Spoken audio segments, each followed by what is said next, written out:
Hi, I'm Claire and this is Top 5 Wednesday Worst Love Interests. Top 5 Wednesday was created by Lainey at Ginger Reads Lainey, and I will leave a link to the Goodreads group in the description box below so that you can join, check topics and all of that good stuff. Now, worst love interests. Of course, there are plenty of love interests that are written to be terrible, but I want to have a look at love interests that are written to be fine, but that I personally find kind of. Before I start the list, I just want to let you know that there are a couple of people on here who made it on this list because I feel like they definitely cross a line and do some things that are wildly inappropriate in terms of taking away the other person's consent in the relationship or potentially even attacking them. So if that's something that you're not comfortable hearing about, you might want to skip this one. At number 5, we have Quenelle Le Fou from Prudence by Gail Carriger, and this is the first book in her Custard Protocol series. Now, I feel really conflicted about putting him in this list because I really enjoy Gail Carriger's writing, and in general, I really enjoy this universe, even though this book wasn't my favorite of the lot, but just I did not at all like this character, and I didn't at all like the fact that he's the main love interest. Now, he's clearly meant to be a bit of a rake and a bit of a charming, adventuring, teasing guy who happens to have great chemistry and banter going on with our protagonist, but to me he came across as extremely cocksure and mansplainy and really annoying. Gail Carriger has a lot of characters who have this kind of like cocky pushy attitude but are understood to really at heart be a good egg in most of her books, but I didn't feel like that really worked in this instance. I didn't feel like it was as successful as a lot of other characters she's written in her original series, The Parasol Protectorate, for instance. Basically, every time that Quenelle was on the page, I wanted to box him around the ears, and I did not understand why his mother, Madame Le Fou, who is a main character in The Parasol Protectorate and someone who I love very much, why she wouldn't have like taught him how to be like a better potential love interest, like a better dude in a potential relationship. It's a shame because those books have really great relationships, and the relationships for me are really what makes this series, so I'm not super enthusiastic about the second book in the series.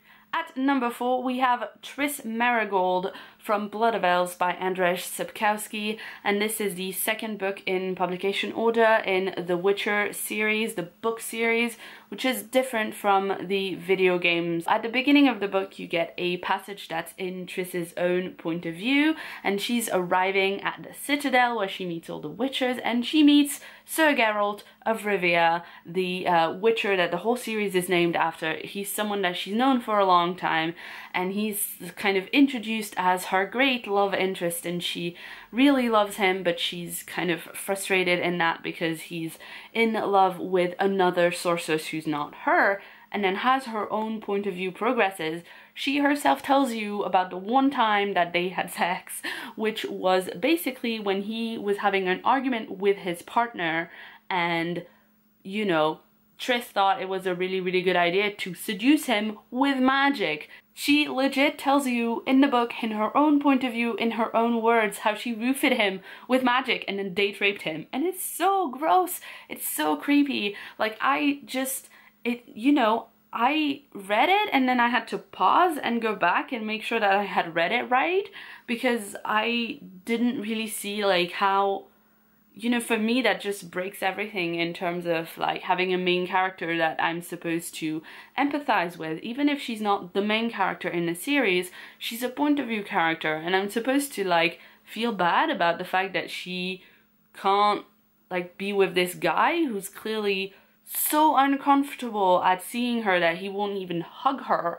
because of that one time that she like put a spell on him so she could seduce him. That's not okay in so many ways, and it made it really difficult for me to like keep going with particularly the portion of the book that was in Tris's point of view, but even after, like, just whenever she was mentioned, I didn't care about her at all because, you know, she's just not a good person. Anyway, I hear that there is a romance option for Triss and Geralt in the video game, which is very, very different from the books. So if you do know anything about that, I'd be very interested to hear about it in the comments down below. At number 3, we have one that dates back a very, very long time for me. It is an Anne McCaffrey book. I know that Anne McCaffrey, bless her, has written a lot of very problematic relationships, but this is the worst of the worst that I've ever read from McCaffrey. I want to talk to you about Zynel, whatever his name is, from the Freedom Landing series. This is a series that I used to love when I was a teenager, and when I think back on that, it's so cringy. The story is set in a world where humanity has been subdued by an alien race called the Kiteni. The Kiteni have made humans basically work as slaves, and they are also using them to colonize distant worlds. And the main story is about this one group of humans that have been sent to colonize a planet, and how they survive and they live off the land, and they kind of try to organize themselves into a workable colony and then rebel against the Kiteni oppressors and all that. And it's a really, really cool kind of military SF survivalist kind of thing.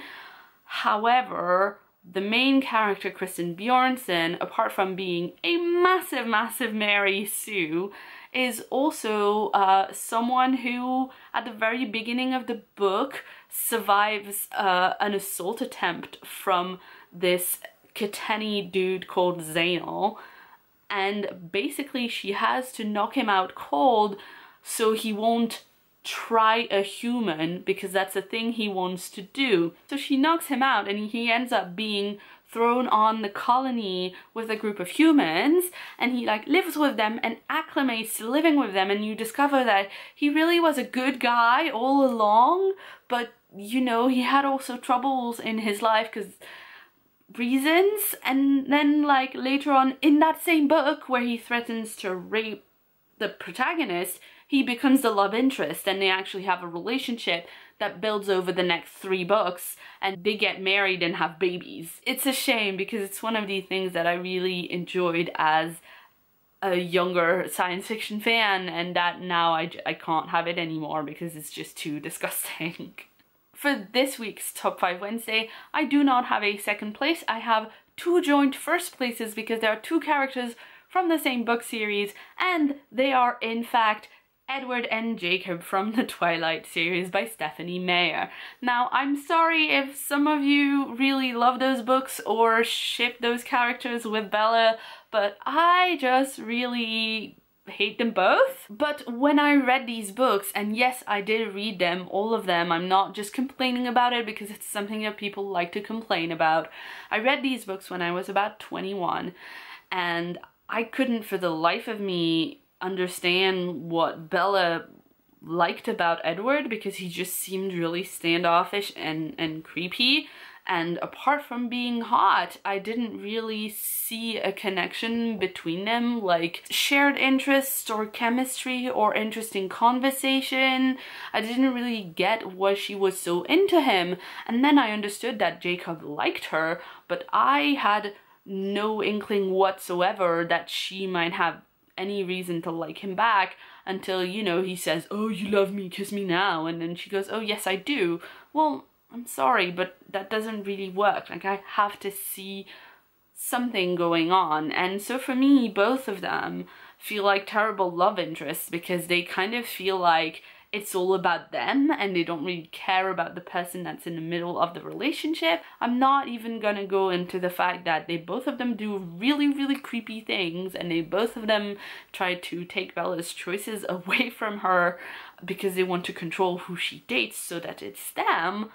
But even without that, I just don't really get, like, as a love interest, why they're any good, because it doesn't seem like, you know, they bring anything to a couple.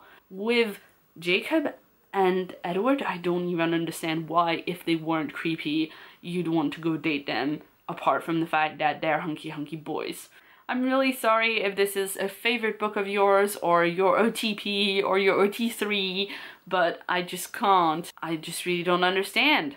Anyway, I hope you enjoyed this video. I'm sorry again if this is a complete downer, but these are just the characters that kind of came to mind when I was trying to think of the worst love interests, and once I had my list, I realized that there was a fairly common thread of these characters being in fact really unhealthy in their relationship. Now I feel really bad that I put poor Cornel LeFou on this list with all these other people who are a lot worse than he is, but that's why he's only at number 5. Let me know in the comments below who your least favorite love interests are, and let me know if you've read any of the things that I've talked about today, what your thoughts are on those characters. If you'd like to see more from me, check the sidebar right here for more Top 5 Wednesday videos, and if you haven't yet, please hit that subscribe button for more videos from me every week.